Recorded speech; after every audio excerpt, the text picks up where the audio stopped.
60 applicants में से जो लेवल 1 सिलेक्शंस हुए तो फाइनली 4 अंतरिक्ष यात्री चुने गए हैं, जिनमें से 3 अंतरिक्ष यात्री गगनयान मिशन में अंतरिक्ष में जाएंगे। 400 किलोमीटर ऊंचे ऑर्बिट में अंतरिक्ष यात्री पृथ्वी का चक्कर लगाएंगे, 3 दिन तक उसमें रहेंगे और फिर उनको वापस उतारा जाएगा। हम कम खर्च में जो है और सीमित संसाधनों के होते हुए भी हम काफ़ी कुछ काम कर सकते हैं और इसकी पूरी तरह से डेमोन्स्ट्रेशन आप देखें इसरो के मामले में तो पिछले 60 साल से ही है।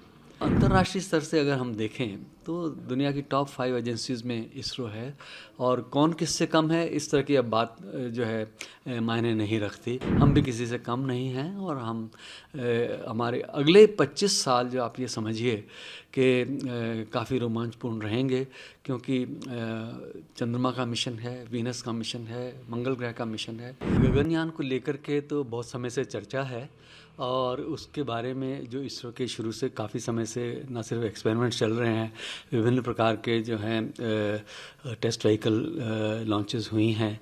इसके अलावा जो है पैराशूट ड्रॉप टेस्ट और भी कई तरह के टेस्ट किए गए हैं। और जैसा कि आप जानते हैं कि शुरू में 60 एप्लीकेंट्स में से जो लेवल 1 सिलेक्शंस हुए तो फाइनली 4 अंतरिक्ष यात्री चुने गए हैं, जिनमें से 3 अंतरिक्ष यात्री गगनयान मिशन में अंतरिक्ष में जाएंगे। और ऐसा अनुमान है कि 2025 में गगनयान जो है अंतरिक्ष में जाएगा और 400 किलोमीटर ऊंचे ऑर्बिट में अंतरिक्ष यात्री पृथ्वी का चक्कर लगाएंगे, 3 दिन तक उसमें रहेंगे और फिर उनको वापस उतारा जाएगा। तो कहने की बात बहुत ही आसान है, लेकिन इस सब के पीछे जो है वर्षों की तैयारी है। और आप ये समझिए कि जो हाईएस्ट टेक्नोलॉजी और टेक्नोलॉजिकल फ्रंटियर्स हैं उस पर काम चल रहा है, क्योंकि एक वजह है कि जो इंसानी ज़िंदगी है वो बहुमूल्य है, वो किसी भी कीमत पर उसको नुकसान नहीं पहुंचना चाहिए। अंतरिक्ष यात्री अंतरिक्ष में जाएं और सुरक्षित वापस आएं, उस दृष्टिकोण से ही इतनी समय से ये तैयारी चल रही है। तो अब वो दिन दूर नहीं है जब गगन यात्री अंतरिक्ष में जाएंगे और एक बहुत लंबे समय से भारतीय सपना देख रहे थे वो पूरा होगा। बहुत दूसरे स्पेस टेक्नोलॉजी में भारत की तरफ देख रहे हैं, जो आए दिनों में जो इसरो जो कर रहा है, जो हमारे स्पेस टेक्नोलॉजी ने कर रहा है कि पूरी दुनिया से के स्पेस टेक्नोलॉजी हमारे तरफ देख रही है। ये कितना प्रेशर रहेगा हमारे ऊपर, कितना ये रहेगा सर ये इसको देखे तो ये मिशन को लेकर? देखिए, हिंदुस्तान में टैलेंट की कमी नहीं और हम कम खर्च में जो है और सीमित संसाधनों के होते हुए भी हम काफ़ी कुछ काम कर सकते हैं और इसकी पूरी तरह से डेमोन्स्ट्रेशन आप देखें इसरो के मामले में तो पिछले 60 साल से ही है। तो उस लिहाज से अब वो सीमित नहीं है और चूँकि इस समय जो है जो ख़बर ये है कि इसको कैबिनेट से मंजूरी मिली है, तो काम तो बहुत पहले से चल रहा था और इसरो के अलग अलग अंग विभिन्न प्रकार की तैयारियों में बहुत पहले से जुटे हुए थे। तो कई सारे चरणों में और कई सारे फ्रंट्स पर काम शुरू होता है, चलता है।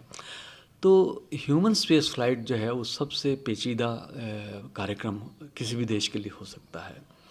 तो उस लिहाज से जो है हमको ज़बरदस्त तैयारी करनी होती है, क्योंकि अंतरिक्ष में यात्री बिना किसी दिक्कत के अपने कार्यों को संपन्न कर सकें।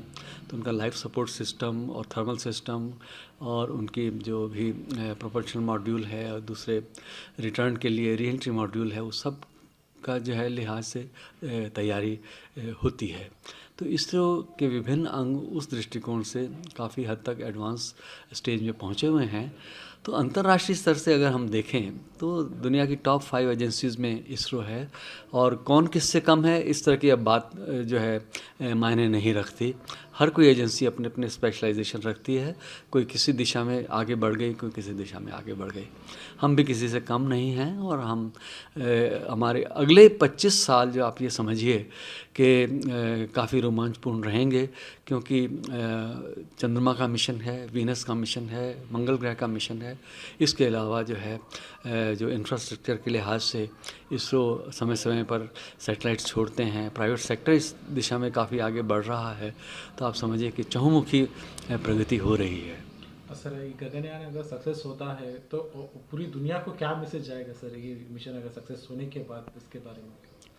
देखिए, चंद्रयान-3 जब सफलतापूर्वक जो है चंद्रमा की सतह पर उतर गया, तो सारी दुनिया ने एक बार मुड़ के देखा कि भारतीयों ने क्या कर दिया है। लेकिन इस दिशा में बहुत पहले से ही प्रगति हुई थी। चंद्रयान-2 के मामले में थोड़ा जो है थोड़ी सी असफलता रही, लेकिन काफ़ी हद तक वो मिशन भी सक्सेसफुल रहा है, उसने बहुत अच्छे रिजल्ट्स दिए हैं। तो दुनिया में जो है इसरो की अपनी एक विशिष्ट स्थिति है, तो उनकी नज़रों में जो है वो काफ़ी ऊंचे स्थान पर है। और भारतीय एक्सपर्टीज़ को अब विभिन्न देश जो है इस्तेमाल में लाना चाहते हैं। वो भारत के साथ सहयोग करके या भारत के ज़रिए अपने सैटेलाइट्स को अंतरिक्ष में भेजना चाहते हैं और अपने विभिन्न प्रकार के प्रोग्राम करना चाहते हैं। तो ये एक टेस्टिमनी है कि इसरो ने काफ़ी कुछ जो है अचीव किया है, और आने वाले समय में तो अब तो